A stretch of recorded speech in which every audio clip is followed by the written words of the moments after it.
Hello friends, कैसे सब। उम्मीद है कि सब अच्छे खुश मस्त स्वस्थ होंगे, अच्छे से पढ़ रहे होंगे।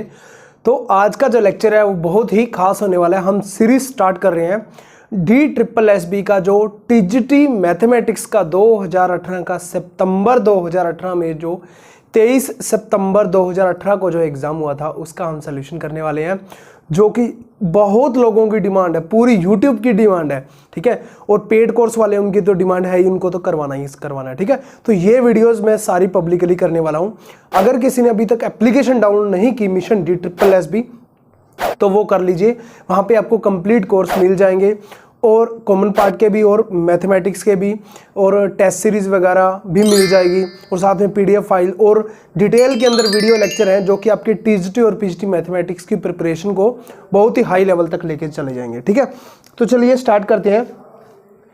जो हम फर्स्ट क्वेश्चन ले रहे हैं वो आपको स्क्रीन के ऊपर फर्स्ट क्वेश्चन शो होता रहेगा, जैसे हमने PGT मैथमेटिक्स के और TGT प्रीवियस पेपर सोल्व किए थे। तो चलिए स्टार्ट करते हैं पहले क्वेश्चन से। A1 x1 y1, A2 x2 y2, A3 x3 y3 and A4 x4 y4 are 4 point दिए हुए हैं, ठीक है। उसके बाद क्या बोला हुआ है कि P1 divides A1 A2 in the ratio 1:1। उसके बाद P2 डिवाइड कर रहा है, फिर P3 डिवाइड कर रहा है। देन क्या निकालना है हमें, कोऑर्डिनेट ऑफ P3, ठीक है। कोऑर्डिनेट P3 बिल्कुल सिंपल सा है। हमने जब जो पेड कोर्स वाला है उन्होंने पढ़ा होगा, जो मैंने आपको करवाया था सेक्शन फॉर्मूला, सिंपल सा है सेक्शन फॉर्मूला, वो हमने किया था, उसके बेस पे इसको निकालेंगे हम। तो देखिए जो P1 है, स्टार्टिंग के अंदर हम देखेंगे कि P1 जो है किसको डिवाइड कर रहा है, A1 A2 को। तो हम कोई भी लाइन लेते हैं A1 A2, उसको डिवाइड किस में कर रहा है, 1:1 में, ठीक है। तो A1 के कोऑर्डिनेट के पॉइंट ले लेते हैं, A2 के ले लेते हैं, ये P1 डिवाइड कर रहा है, सिंपल ऐसे ही तो हम करते हैं। तो 1 डिवाइड कर रहा है मतलब हाफ हाफ डिवाइड कर रहा है, वैसे ही पता चल रहा है हाफ हाफ डिवाइड कर रहा है, तो x1 प्लस x2/2 और y1 प्लस y2/2, ठीक है। अदरवाइज आप करना चाहो तो कर सकते हो। इसके कोऑर्डिनेट क्या है, x1 y1 x2 y2, ठीक है। तो हम सेक्शन फॉर्मूला कैसे लगाते हैं, इसकी इससे मल्टीप्लाई, इसकी इससे multiply, x1 plus x2 upon में इन दोनों का एडिशन, ठीक है। इसकी इससे, इसकी इससे, सेकंड वाले से अपॉन में 2। तो ये मेरे किसके पॉइंट आ गए, P1 के पॉइंट आ गए। उसके बाद नेक्स्ट लाइन के अंदर वो क्या बोल रहा है कि वो P2 डिवाइड कर रहा है P1 और A3 को, ठीक है। जो P1 के आए, अब जो है क्या कर रहा है वो P1 और A3 को कौन डिवाइड कर रहा है, P2 डिवाइड कर रहा है, और 1:2 के अंदर वो डिवाइड कर रहा है, ठीक है ना, ऐसे ही तो है। तो हम क्या करेंगे, P1 के जो कोऑर्डिनेट के पॉइंट है यहाँ पे लिखे हुए हैं, ठीक है। उसके बाद A3 के कोऑर्डिनेट के पॉइंट क्या आ जाएंगे मेरे, x3 और y3 गिवन है। तो अब क्या करेंगे हम, इसको इससे मल्टीप्लाई, इसको इससे मल्टीप्लाई, इसको इससे करेंगे तो x3 आएगा, इसको इससे करेंगे तो 2 से 2 कैंसिल हो जाएगा, ठीक है, डिवाइड के अंदर है, और ऊपर वाला ही ओनली आ जाएगा x1 प्लस x2 और ये वाला x3 प्लस x3 अपॉन में क्या होता है, इन दोनों का एडिशन, तो 3 आ जाएगा। ऐसे ही इसको इससे करेंगे y3 आएगा, इसको इससे करेंगे 2 से 2 कैंसिल हो जाएगा, क्या आ जाएगा y1 plus y2 plus y3 upon में 3। वैसे तो आपको पता चल रहा है कि नेक्स्ट जो भी आने वाला है उसमें x4 जुड़ जाएगा। कैसे हम करके देखते हैं। नेक्स्ट जो है वो क्या कह रहा है, ये किसके पॉइंट आ गए, P2 के पॉइंट आ गए, ठीक है।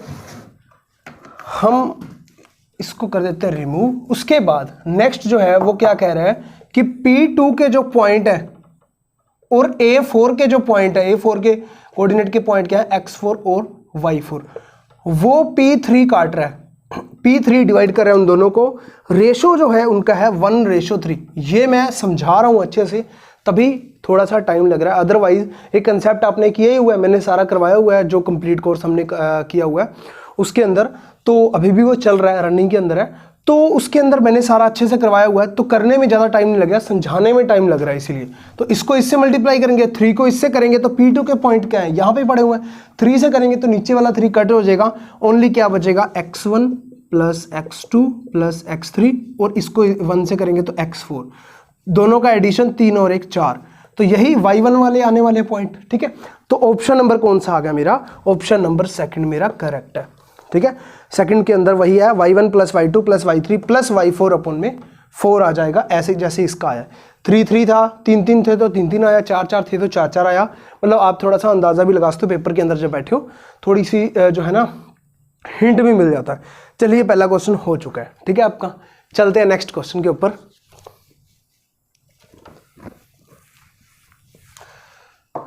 नेक्स्ट क्वेश्चन देखिए वो क्या बोल रहा है, the sum of n term of 4 arithmetic progression are S1 S2 S3 S4।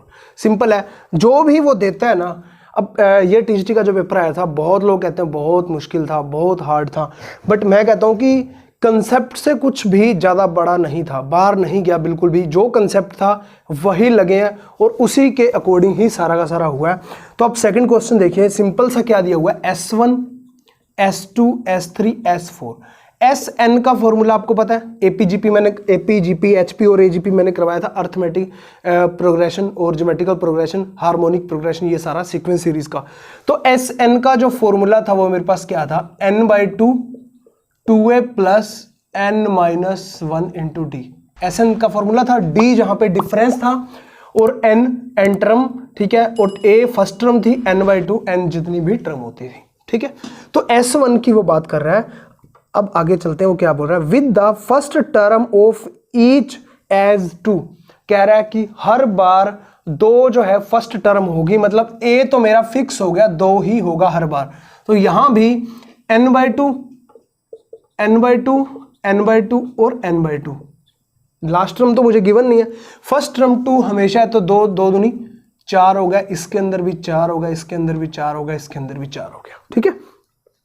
Common difference her bar change हो रहा है 1 3 5 7, ठीक है, 1 3 5 7। तो प्लस में क्या आएगा मेरा, लास्ट टर्म मुझे पता नहीं है।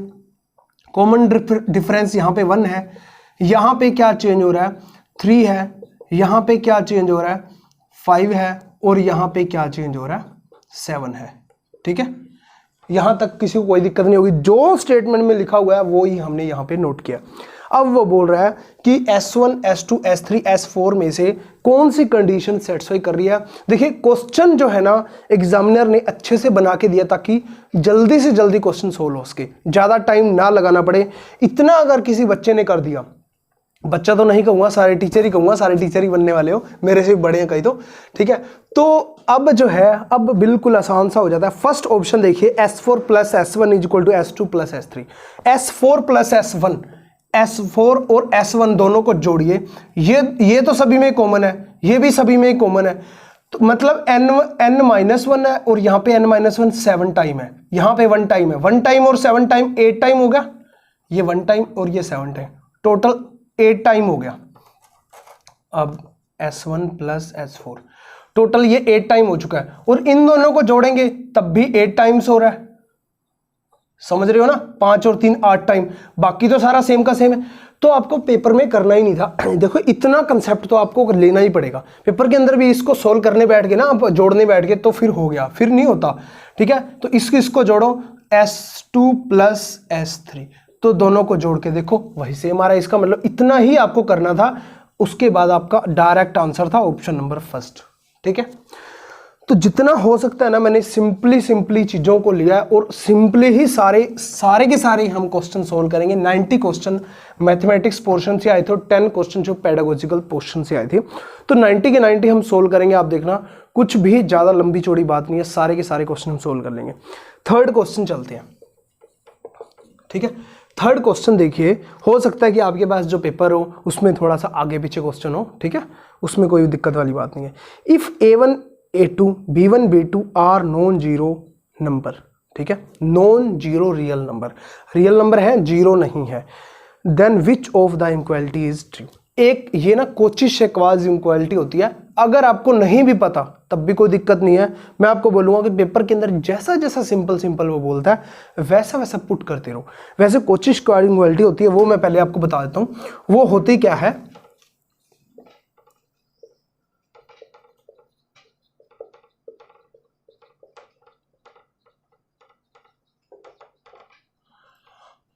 वो क्या होती है मेरी, जैसे A1 A2 B1 B2 दिया हुआ, तो A1 B2 plus A2 B1, ठीक है, सारे का स्क्वायर, समझ आ रही है? A1 B2 A2 B2, ये क्या होता है? Less than is equal to होता है मेरा A1 का स्क्वायर प्लस A2 का स्क्वायर, B1 का स्क्वायर प्लस B2 का स्क्वायर, सारे का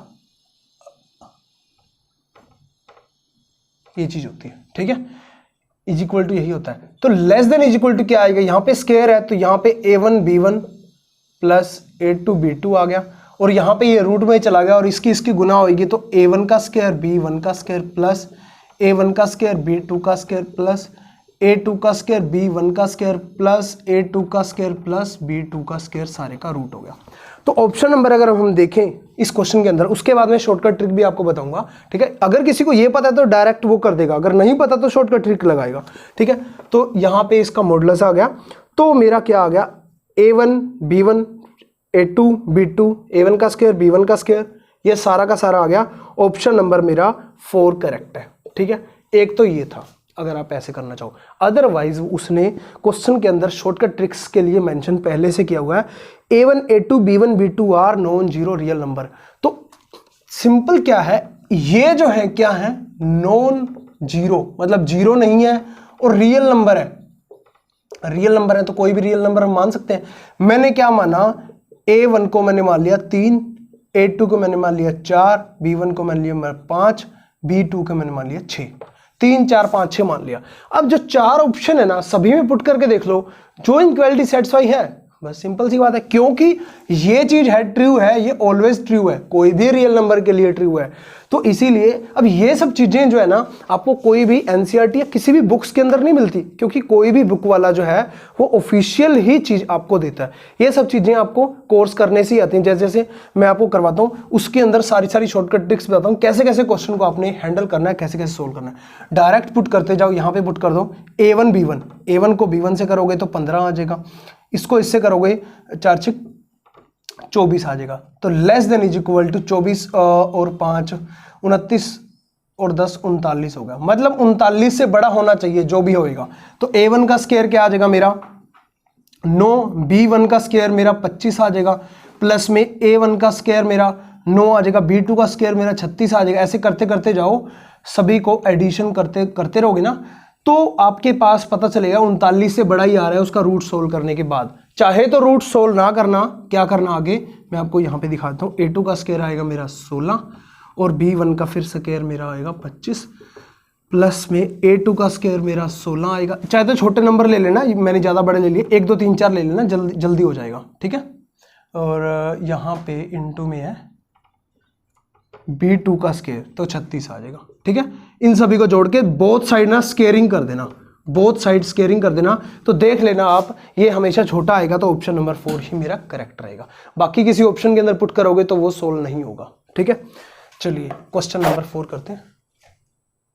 देखिए फोर्थ क्वेश्चन के अंदर क्या बोल रहा है, if A B C and D 4 कोई पॉइंट दिए गए हैं जिसके अंदर एरिया निकालना है D B C, triangle D B C बन रही है, एक ट्रायंगल बन रही है A B C, is equal to ratio के अंदर 3/2 दिया हुआ है, then the value of X. Simple सा, देखिए क्या है, सिंपली हमें क्या निकालना है, area of triangle D B C और area of triangle A B C is equal to 3/2 दिया हुआ है, उसके बाद तो निकल जाएगा, ये दोनों निकल गए। तो ए बी सी और डी 4 पॉइंट दिए हुए हैं। अब एक चीज हमें पहले पता होनी चाहिए, क्या कि एरिया ऑफ ट्रायंगल जब वर्टिसेस दिए हो, एरिया ऑफ ट्रायंगल जब हमें वर्टिसेस गिवन हो, ठीक है, ये वाले वर्टिसेस, ये वाले और ये वाले, तब एरिया ऑफ ट्रायंगल का फॉर्मूला मैंने आपको बताया था, या तो डिटर्मिनेंट वाला लगा के सोल्व कर दो, या डायरेक्ट क्या है, सोल्व करने के बाद हमारे पास क्या आता था, x1 y2 माइनस y3, ठीक है? इसका शॉर्टकट भी बताता हूं मैं आपको, ठीक है? x2 y3 minus y1, x3 y1 minus y2 का मॉडुलस। अब ये चीज क्या है, ये एरिया का फॉर्मूला है, 1 2 3 2 3 1 3 1 2, मतलब लाइन वाइज चल रहे हैं। अगर हम इसको सर्कल के अंदर बांधे 1 2 3, जब 1 से स्टार्ट हुआ x1, बाकी है 2 3 2 3, जब 2 से स्टार्ट हुआ तो अगला 3 1 3 1, जब 3 से स्टार्ट हुआ तो अगला 1 2 1 2, ठीक है? डायरेक्ट। अब आपने क्या करना है, DBC, DBC के लिए पहले हमें A कोऑर्डिनेट हम लिख लेते हैं सारे 6 3, B के लिए मैं -3 5 है, ठीक है, C के लिए 4 और D के लिए है x और 3x। मैं फिर भी आपको बोल रहा हूं बार बार कि करवाने में टाइम लगता है, करने में टाइम नहीं लगता। पेपर के अंदर जो जितना जल्दी आपको सब चीजें आती होंगी उतना जल्दी आप क्वेश्चन को सोल्व करोगे। तो एरिया ऑफ DBC, तो D, B और C लेना। पहले तो D क्या है, ये चीज है मेरी, B क्या है मेरा -3 और 5, और C क्या मेरा 4 और -2। अब क्या करना है, इस फॉर्मूले के अंदर पुट कर दो। एक चीज देखो, एरिया इसका भी है, एरिया इसका भी है, 1/2 यहां भी आएगा, 1/2 यहां भी आएगा, तो दोनों साइड 1/2 तो कैंसिल हो जाएगा, ठीक है। इज इक्वल टू क्या है 3/2, ठीक है, इज इक्वल टू क्या है 3/2। तो ऊपर वाला एरिया DBC अपॉन में ABC कर दो, इज इक्वल टू 3/2 रख दो, आंसर आ जाएगा। 1/2 लगाने की जरूरत नहीं है, ठीक है। x1 क्या है मेरा, x है। y2 - y3, ये y1 है, ये y2 है, y2 - y3, 5 - 2 पहले से 2 पड़ा हुआ है तो 7 आ गया, समझ रहे हो। ऐसे ही x2 -3 है मेरा, ठीक है ना। उसके बाद y3 - y1, y3 ये रहा, y1 ये रहा, तो -2 -3x, ठीक है, ऐसे कर लोगे। उसके बाद है प्लस में मेरा x3 मेरा 4 है, y1 - y2, 3x - 5, ठीक है, समझ गए। तो आगे मैंने सोल्व कर लिया आपके लिए। तो नेक्स्ट क्या आ जाएगा, ABC का, A B और C का जब आप करोगे, इसमें पुट करोगे तो ये चीज आ जाएगी आपकी। तो नीचे आ जाएगा 49, ऊपर सारा सोल्व करके आ जाएगा 28x - 14, 7 यहां से कॉमन लिया, 7 यहां पे चला गया, ठीक है, और 749, तो 7 आ गया नीचे, और 7 चौके 28, 4 आ गया, 2 यहाँ पे चला गया तो 8 आ गया, ठीक है। ऐसे 2 यहाँ पे आ गया, 2 यहाँ पे चला गया तो 4 आ गया। 8x - 4 = 21, तो प्लस का 24 आएगा, एक बार माइनस का 24 आएगा। तो एक बार तो वैल्यू क्या आने वाली है, यहाँ पे हम सोल्व कर लेते हैं। एक बार तो वैल्यू मेरी क्या आने वाली है, 8x - 4 = 21, और एक बार -21, तो 21 आएगी, तो 8x = मेरा कितना हो जाएगा 25, x = मेरा 25/8। वैसे ही तो यही मेरा आंसर है, माइनस वाला आने नहीं वाला, अदरवाइज होता माइनस वाला। तो 8x - 4 = मेरा -21, तो 8x = यहाँ पे मेरा -17, x = -17/8 आ जाता, ठीक है। तो ये आंसर क्या है हमारा, ऑप्शन के अंदर यही दिया हुआ है 25/8। ऑप्शन नंबर मेरा कौन सा करेक्ट है, ऑप्शन नंबर 3 मेरा करेक्ट है, ठीक है, समझ गए अच्छे से। तो एक लाइक जरूर कर देना जो भी हैं। अगर किसी ने कंप्लीट कोर्स लेना हो तो एप्लीकेशन डाउनलोड कर लेना, अदरवाइज आपको तो ये सब चीज़ें मिल ही रही हैं। एक लाइक और एक कमेंट तो कर ही देना, बहुत ज़्यादा मेहनत लगती है इन चीज़ों में। चलिए क्वेश्चन नंबर 5 करते हैं। क्वेश्चन ऊपर आपके सामने लिखा रहेगा कि क्या बोल रहा है, consider 3 equations, 3 quadratic equation, 3 quadratic equation दी गई हैं। If each pair of these equations has a common root, सभी के अंदर कुछ ना कुछ कॉमन रूट है, हर ईच पेयर के अंदर, हर 2 के अंदर कोई एक कॉमन रूट है, then the sum and product of these common roots. Simple सी बात है, ठीक है। अब देखिए हम क्या करते हैं, पहले तो इक्वेशन लिखो, x² + ax + bc = 0। Second equation क्या है, x² क्वाड्रेटिक इक्वेशन है ना, + bx + ca = 0। थर्ड इक्वेशन क्या है, x² + cx + ab = 0, ठीक है। अब इसके अंदर मैं मानता हूं कि अल्फा बीटा 2 रूट है, इसके अंदर मैं मान लेता हूं बीटा गामा है, इसके अंदर मैं मान लेता हूं गामा अल्फा है। इसके अंदर देखिए दोनों के अंदर अगर हम देखेंगे तो बीटा कॉमन है, ठीक है, कोई 2 पेयर के अंदर कोई एक रूट कॉमन होना चाहिए। इन दोनों के अंदर देखेंगे गामा कॉमन है, इन दोनों के अंदर देखेंगे तो अल्फा कॉमन है, ठीक है। ये चीज तो मेरी स्टेटमेंट होगी जो हमें गिवन थी, स्टेटमेंट के अकॉर्डिंग। अब हम इसका सम निकालते हैं, अल्फा + बीटा। तो आपको पता है रूट्स का जो सम मैंने आपको करवाया हुआ क्वाड्रेटिक इक्वेशन के अंदर, ठीक है। वो लोग जो कि पेड कोर्स लिए हुए हैं उन सभी को जो कि बार बार कमेंट्स कर रहे थे कि पिछला पेपर बहुत ही मुश्किल आया था, उनके लिए मैं बार बार बोल रहा हूँ कि सारा पेपर हम कर जाएंगे। और आप देखना आपको होगे कि जो आपने कराया सारा कोर्स के अंदर वही सब चीज़ें अप्लाई हो रही हैं। हमें क्या है, प्रैक्टिस की जरूरत है। और प्रैक्टिस किससे होगी, एक तो नेगेटिव मार्किंग, आपकी सबसे बड़ी कमजोरी क्या है, नेगेटिव मार्किंग, आपके नंबर कम हो जाते हैं जिसके कारण। और दूसरी बात, प्रैक्टिस ऑनलाइन नहीं होती। ऑनलाइन के लिए आप एप्लीकेशन के अंदर ऑनलाइन जितने भी टेस्ट सीरीज में डालता हूँ वो जरूर दिया कीजिए ताकि आपकी प्रैक्टिस हो सके। तो दोनों का जो सम ऑफ रूट्स क्या हो गया मेरा, -b/a होता है तो -a हो गया, समझ रहे हो ना, यहां से -a हो गया। और ये क्या होगा, BC, मतलब प्रोडक्ट ऑफ रूट क्या हो गया, BC। c/a होता है, c/a मेरा 1 ही है तीनों में, तो यहां पे हो गया -b, beta gamma, beta plus gamma हो गया -b, और beta into gamma product of roots क्या हो गया मेरा, CA। और यहां पे हो गया गामा प्लस अल्फा मेरा -c हो गया, और यहां पे गामा इंटू अल्फा, ठीक है, क्या होगा मेरा AB। अब उसने क्या बोला था कि सम ऑफ जो है, जो भी कॉमन वाले थे, सम ऑफ रूट्स और प्रोडक्ट ऑफ रूट्स निकालने, इनका सम कर दो, इनका प्रोडक्ट कर दो। दोनों का सम करोगे सभी का, तो बीटा 2 बार है, अल्फा 2 बार है और गामा 2 बार है, तो alpha plus beta plus gamma 2 बार आ गया, ठीक है, इज इक्वल टू माइनस, सभी में कॉमन है तो a plus B plus C आ गया। तो यहां पे क्या हो गया, alpha plus beta plus gamma is equal to minus a plus B plus C by में 2, ठीक है। और यहां से करेंगे जब बीटा 2 बार है, गामा 2 बार है, अल्फा 2 बार है, तो अल्फा बीटा गामा का स्केयर हो गया इज इक्वल टू, यहां भी क्या होगा, ए बी सी सारे का स्केयर हो गया। तो यहां पे क्या आ गया, alpha beta gamma is equal to A B C, both side root लगा देंगे तो ये चीज आया। तो ये मेरा आया फाइनल आंसर। अगर हम देखें ऑप्शन नंबर 4 मेरा करेक्ट है, सम ऑफ रूट्स भी प्रोडक्ट ऑफ रूट्स भी, ऑप्शन नंबर 4 मेरा करेक्ट है।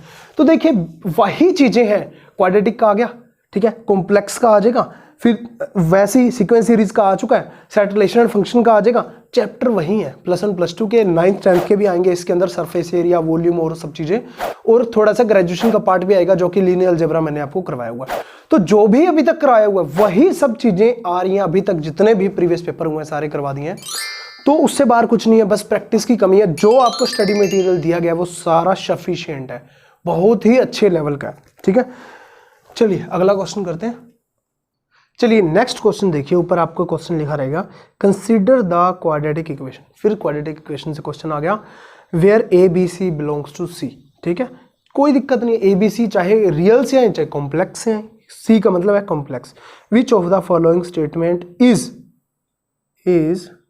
ट्रू फॉर दिस इक्वेशन, ठीक है, बहुत छोटा छोटा लिखा रहता है तो पढ़ने में दिक्कत रहती है। तो सिंपल सी बात है, पहले तो आप इक्वेशन लिख दो quadratic, ax² plus bx plus C is equal to 0, जहां पे मेरे a b और c किससे बिलोंग कर रहे हैं, c का मतलब क्या होता है, कॉम्प्लेक्स से बिलोंग कर रहे हैं। तो कॉम्प्लेक्स से बिलोंग कर रहे हैं तो रूट भी क्या आएंगे, कॉम्प्लेक्स आएंगे, क्वाड्रेटिक इक्वेशन ही दे दिया तो रूट तो आने ही है ना उसके, ठीक है। तो फर्स्ट ऑप्शन अगर देखें तो वो कह रहा है roots will not exist. First option क्या कह रहा है, रूट विल नॉट एग्जिस्ट, तो ये ऑप्शन तो हो गया गलत, क्योंकि रूट तो एग्जिस्ट होंगे ही, क्योंकि क्या है मेरी क्वाड्रेटिक इक्वेशन है, क्वाड्रेटिक इक्वेशन के रूट तो आएंगे ही, दो रूट आएंगे, चाहे वो रियल आए चाहे कॉम्प्लेक्स आए, क्या दिक्कत है, रूट तो है ही, ठीक। अगर यहां पे ये बोलता रियल या कॉम्प्लेक्स फिर तो हम कहते। सेकंड ऑप्शन क्या है, root will be complex and need not be in conjugate pair, ये बात बिल्कुल सही है कि root will be complex and need not be in conjugate pair, ठीक है, कंजुगेट पेयर के नहीं अंदर नहीं आएंगी, ये बात बिल्कुल सही है। अब देखिए मैं कोई इक्वेशन ले रहा हूं जैसे 3x² plus 2 iota x plus 5 is equal to 0। अब इसके रूट्स आप कैसे निकालोगे, आयोटा की फॉर्म में है, ठीक है, तो रूट्स कॉम्प्लेक्स में ही निकलेंगे, आपको वैसे ही पता चल रहा है। तो रूट्स अगर हम उस सीधा चेहरा मेथड को लगाएं, -b plus -b² minus 4ac सारे का रूट अपॉन में 2a, ठीक है, उसको ही हम लगाएं तो माइनस में 2 आयोटा प्लस -2 आयोटा का स्केयर आ जाएगा माइनस का 4, 2 दूनी 4, आयोटा स्केयर -1 होता है, माइनस में 4ac, 4 5 20 दिया 60, सारे का रूट अपॉन में 2 × 3 क्योंकि 3 दिया हुआ है, और यहाँ पे आ गया -2 आयोटा और -64, ठीक है, -1 का रूट क्या होता है, आयोटा होता है, तो प्लस माइनस मेरा 8 आयोटा आ गया, यहाँ पे 8 64 होता है, अपॉन में आ गया मेरा 6। तो यहाँ पे 2 रूट आएंगे, कौन कौन से, एक तो आ गया मेरा -2 आयोटा और प्लस का 8 आयोटा माइनस 6 आयोटा अपॉन में 6 आ गया, और दूसरा रूट क्या आ गया -10 आयोटा अपॉन में 6। क्या ये कॉम्प्लेक्स कंजुगेट है? कंजुगेट क्या होता है कि जैसे कि आयोटा एक माइनस आयोटा, ठीक है, ये आपस के अंदर कंजुगेट है, क्योंकि आयोटा का कंजुगेट करते हैं तो माइनस आयोटा आता है, ठीक है ना, ये चीज समझाने के लिए थी। तो ये आपस के अंदर है, ये तो बिल्कुल भी नहीं है, एक तो माइनस आयोटा आ रहा है, एक -10 आयोटा बाई 6 आ रहा है, तो इसका मतलब ऑप्शन नंबर सेकंड मेरा करेक्ट है। रूट्स विल बी कॉम्प्लेक्स, हाँ बिल्कुल कॉम्प्लेक्स हो सकता है रियल भी हो सकते हैं, कॉम्प्लेक्स होंगे, will be, and need not B conjugate pair, जरूरी नहीं है कि वो कंजुगेट पेयर में हो, तो हमने प्रूव भी कर दिया कोई एक इक्वेशन लेके, तो इसका मतलब ऑप्शन नंबर सेकंड मेरा करेक्ट है। देखिए ऐसे क्वेश्चन हैं जो सेकंडों में ही होने वाले, वाक्य में ही सही बात है, ठीक है। अभी तक हमने 6 क्वेश्चन किए, ज्यादा मत्था नहीं मारना था, टाइम इसलिए लगा क्योंकि समझाने में, ठीक है। चलिए क्वेश्चन नंबर 7 करते हैं। क्या है कि if fx is a periodic function, periodic function मैंने करा रखा है साइन थीटा कोस थीटा उस टाइप के, वो सारे उसको क्या कहते हैं 2π उस टाइप से, बट इसमें क्या दिया हुआ है, इसमें थोड़ा अलग दिया हुआ है, and alpha is a positive number such that fx + 2α + fx = 0 for all x belongs to real, ठीक है। क्या दिया हुआ पहले तो fx + 2α + fx = 0, ठीक है, जहां पे मेरा फॉर ऑल x किससे बिलोंग कर रहा है, रियल से, ठीक है, रियल नंबर से है, x कोई भी रियल नंबर हो सकता है।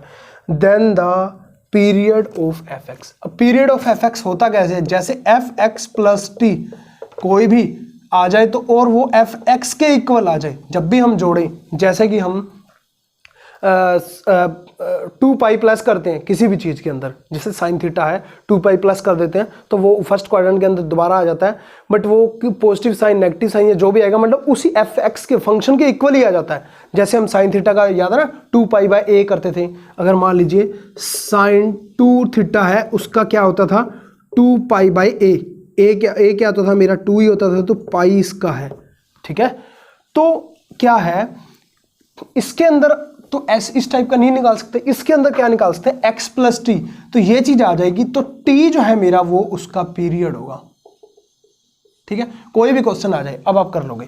तो इसके अंदर मैंने क्या किया x + α और fx है, तो इसके अंदर मैंने क्या किया x + α कर दिया, x को मैंने पुट कर दिया, पुट x = x + α, तो मैंने यहां पे पुट करके देखा वो चीज नहीं आ रही थी, मतलब fx आना चाहिए था वो नहीं आ रहा था, तब मैंने क्या किया, अब मैं आपको पुट करके नहीं दिखाऊंगा, तब मैंने उसके बाद x = x + 2α पुट किया, और ये भी बताऊंगा कि पेपर के अंदर डायरेक्ट आपने ऐसा ही क्यों पुट करना है, क्योंकि x + 2α है और fx है, कहीं ना कहीं यहाँ पे क्या बन जाएगा x + 2α पुट करेंगे तो यहाँ पे सेम आ जाएगा, तो बोथ साइड सेम आ जाएगा, तो वो चीज कैंसिल आउट हो जाएगी, ठीक है। तो यहाँ पे देखिए इसमें पुट कीजिए आप fx + 2α + 2α प्लस में fx + 2α, x को मैंने 2α पुट किया = क्या है मेरा 0, ठीक है। तो यहां पे क्या आ गया मेरा fx + 4α + fx + 2α, ठीक है। तो अब देखिए ये क्या है fx + 2α, दो इक्वेशन को जब हम कंपेयर करते हैं, एक ये वाली इक्वेशन मेरी और ये जो मेरी सेकंड इक्वेशन आई, दोनों को मैंने जब कंपेयर किया तो इसके इक्वल रख दिया, क्योंकि = 0 ये भी =0 है, तो ये मेरा क्या आ गया fx + 2α + fx, तो यहाँ पे x + 2α जो है वो कैंसिल आउट हो जाएगा, ठीक है। अगर मैं x + α रखता तो यहाँ पे कोई भी चीज़ ऐसी नहीं थी जो कैंसिल आउट हो जाती, तो इसीलिए जो चीज़ दी हो ना, जो चीज़ एक्स्ट्रा दी हो, यहाँ पे 3α दिया होता तो यहाँ पे x = x + 3α पुट करता, 5α दिया होता तो x + 5α पुट करता, ताकि हमें क्वेश्चन के अंदर आसानी पड़े, ठीक है। उसके बाद ये fx = क्या आ गया fx + 4α, तो ये कंपैरिजन अगर करें जो हमने यहां पे इक्वेशन ली इसी टाइप से तो है fx + t = अगर fx आ जाए fx + t = fx आ जाए, t यहां पे क्या है मेरा 4α, इसका मतलब 4α मेरा क्या है उसका पीरियड है, कि 4α के बाद वो दोबारा से फिर उसी फंक्शन को रिपीट कर देता है, तो इसका मतलब 4α मेरा उसका पीरियड है, तो ऑप्शन नंबर फर्स्ट ही मेरा करेक्ट है, ठीक है। नेक्स्ट क्वेश्चन देखिए क्या है, the distance of the highest point on the graph of function. Function दिया गया, ये ट्रिग्नोमेट्री का क्वेश्चन है, बिल्कुल सिंपल सा है, मतलब बिना पेन चलाए भी इस क्वेश्चन को आप कर सकते थे। सिंपल सी क्या दिया गया, y is equal to √3 cos x plus sine x. कोई भी ग्राफ दिया गया, मान लीजिए कोई भी ग्राफ है, उसका हाईएस्ट पॉइंट निकालते हैं तो हम क्या निकालते हैं, मैक्सिमम वैल्यू निकालते हैं। अगर उसका लोएस्ट पॉइंट वो बोल देता है यहाँ पे, तो वो हम मिनिमम वैल्यू होती है उसकी, ठीक है। मैक्सिमम और मिनिमम वैल्यू हमने ट्रिग्नोमेट्री के अंदर अच्छे से पढ़ा हुआ है, क्या कि कोई भी फंक्शन दिया हो, अगर a cos theta plus b sin theta, उसकी मैक्सिमम और मिनिमम वैल्यू कैसे हम निकालते थे, यहाँ पे a square plus b square जो उसके कोफिशिएंट है, ठीक है, उसका स्क्वायर, और यहाँ पे प्लस, ये होती थी उसकी मैक्सिमम वैल्यू, और मिनिमम वैल्यू क्या होती थी, यही a स्क्वायर b स्क्वायर सारे का रूट माइनस, ठीक है, माइनस लग जाता था। अब यहाँ पे क्या है, a क्या है मेरा √3 है, b मेरा क्या है यहाँ पे 1 है, ठीक है, तो मेरा क्या आ जाएगा √3 cos x plus sine x, तो मेरा क्या आ जाएगा 3 + 1 4, तो क्या आ जाएगी मेरी मैक्सिमम वैल्यू 2 आ जाएगी, और मिनिमम वैल्यू क्या आ जाएगी मेरी वही 3 + 1 4 माइनस, तो मिनिमम वैल्यू आ गई मेरी -2। ये मेरी क्या है मिनिमम वैल्यू, ये मेरी क्या है मैक्सिमम वैल्यू। ऑप्शन नंबर अगर देखें, ऑप्शन नंबर 4 मेरा करेक्ट है। तो इसीलिए मैं बोलता हूं बिना पेन चलाए आप कर सकते थे। कैसे, अगर किसी को ये पता है, मैंने आपको बता रखा है, ये सब चीजें पता है, तो डायरेक्ट ही आप बोल सकते थे कि इसका रूट का स्क्वायर क्या आ जाएगा 3, इसका स्क्वायर 1, 3 और 1 4, 4 का रूट 2, मतलब मैक्सिमम वैल्यू 2 ही आने वाली है। कुछ भी नहीं करना था, आंसर लगाना था डायरेक्ट और आगे निकल जाना था, ठीक है। चलिए क्वेश्चन नंबर 9 करते हैं। और आपको बता दूं DSSB की जहां तक हम बात करें ना, DSSB की अगर हम बात करें तो उसके अंदर क्या इंपॉर्टेंट ज़्यादा रहता है, क्वेश्चन करना नहीं, क्वेश्चन छोड़ना इंपॉर्टेंट ज़्यादा है, क्योंकि नेगेटिव मार्किंग है। और 50% अगर आप मार्क्स ले आए, 200 क्वेश्चन होते हैं, 40% तो दोनों में वैसे भी लेने होते हैं, TGT ट्रेंड ग्रेजुएट टीचर की बात कर रहा हूँ, 80 नंबर तो वैसे भी लेने हैं। 100 नंबर आप ले आए, 110 नंबर आप ले आए 200 में से, तो आपका सिलेक्शन 100% श्योर है, कोई इंटरव्यू नहीं, कोई कुछ नहीं।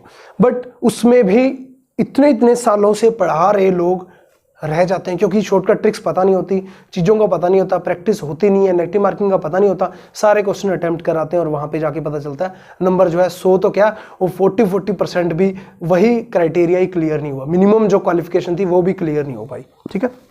चलिए कोई बात नहीं, क्वेश्चन नंबर 9 पे ध्यान देते हैं हम। If there are m arithmetic progression with the first term of each being unity.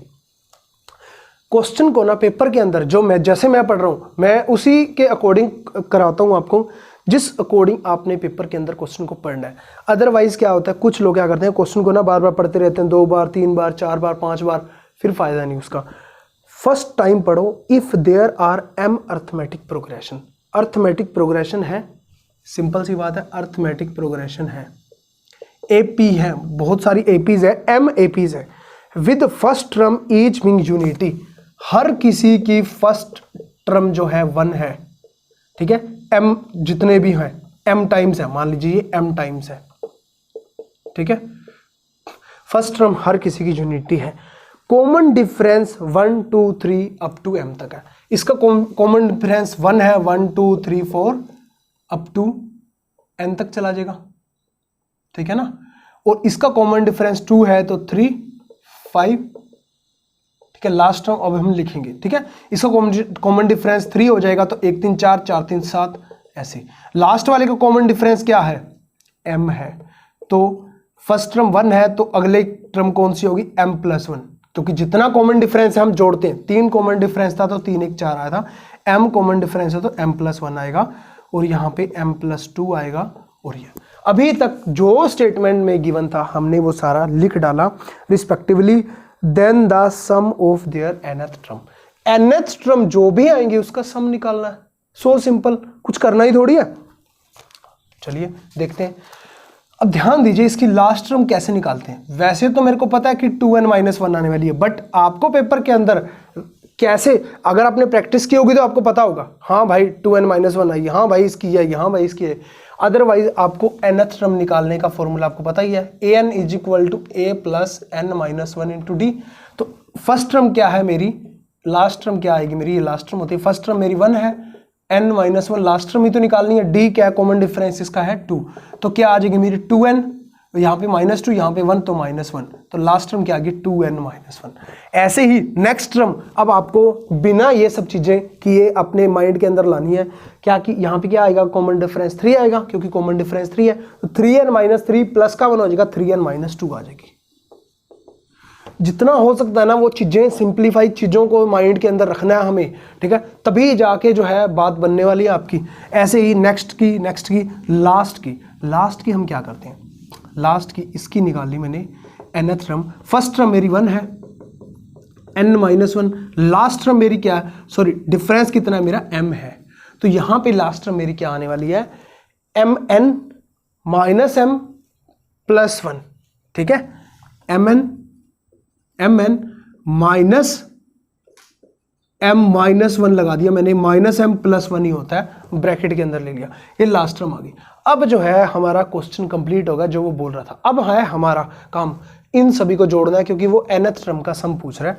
अब हम क्या करेंगे, इसको हम कर देते हैं रिमूव, हमें सिर्फ nth टर्म का एडिशन चाहिए। तो क्या होगा, फर्स्ट टर्म है n, सेकंड टर्म क्या है 2n, थर्ड टर्म क्या है 3n, हम पहले nn जोड़ लेते हैं, up to so on mn तक है, ठीक है। उसके बाद क्या है, यहाँ पे क्या है, कुछ भी नहीं है, यहाँ पे है -1, यहाँ पे है -2, और अप टू सो ऑन -3 हो जाएगा, up to so on -m-1। तो ऊपर वाला जब मैं करूँगा और ये वाला करूँगा, ऊपर वाला जब करूँगा n मेरा कॉमन आ गया, 1 + 2 अप टू क्या आ जाएगा मेरा m आ जाएगा, और नीचे वाला जो है -1 कॉमन आ गया, नीचे भी 1 + 2 + 3 up to so on m-1 आ जाएगा, ठीक है, क्योंकि ये माइनस का था, ठीक है, ये चीज़ आ गई। अब इसको ही सोल्व करना है हमें, अब इसकी भी कोई ज़रूरत नहीं है, इसको भी हमने हटा दिया। अब जो है मेरा क्या आ रहा है, इसको जब मैं करूँगा n, अब देखिए 1 + 2 अप टू m, हम क्या करते थे, n टर्म का जब नेचुरल नंबर का सम होता था, लास्ट टर्म इनटू में जैसे हम करते थे 1 + 2 + 3 up to so on n तक, n इंटू n + 1/2, तो लास्ट टर्म इंटू उसका एक बढ़ा के अपॉन में 2, तो लास्ट टर्म कितनी है, m है, m + 1 आ जाएगा अपॉन में 2, तो ये सारा इसका एडिशन आ गया। प्लस में क्या है इसका एडिशन, ये क्या है, प्लस नहीं है माइनस है, तो ये भी 1 अप टू ये वाली टर्म है, मतलब लास्ट टर्म जो भी है m-1, उसका एक बढ़ा के लिखेंगे तो m आएगा अपॉन में 2। मैं यकीन मानिए कि पीजीटी वाले भी जो होंगे ना, मतलब इन चीज़ों में ना वो घबरा जाते हैं और छोड़ देते, छोड़ो यार नहीं करते, क्योंकि उन्हें सिर्फ ये पता है, बस यही करना आता है, नेचुरल नंबर का सम है यही, बट ये नहीं पता कि ये आया कहाँ से, लास्ट टर्म, और ये चीज़ इसमें भी ये लगाया जा सकता है। अब 2 दोनों में कॉमन है, यहाँ पे m दोनों में कॉमन है, तो m/2 आ गया, nm, m और n आ गया, और n प्लस में आ गया, ठीक है। माइनस में क्या आया, 2 बार आ गया, m कॉमन आ गया, -m+1 अपॉन में 2 तो बार आया हुआ है, ठीक है। तो यहाँ पे कुछ कटता है काट दो, कुछ भी नहीं कट रहा तो ऑप्शन देख लो, ठीक है। तो ऑप्शन अगर हमने देखे तो यहाँ पे थर्ड ऑप्शन जो है मेरा करेक्ट है, m/n mn -m + n + 1, option number third मेरा करेक्ट है। सो सिंपल, ठीक है, हो गया। तो ये क्वेश्चन था, क्वेश्चन में कुछ भी जान नहीं होती। अब अगला देखिए, अगला तो बिल्कुल ही आसान सा क्वेश्चन है, ठीक है।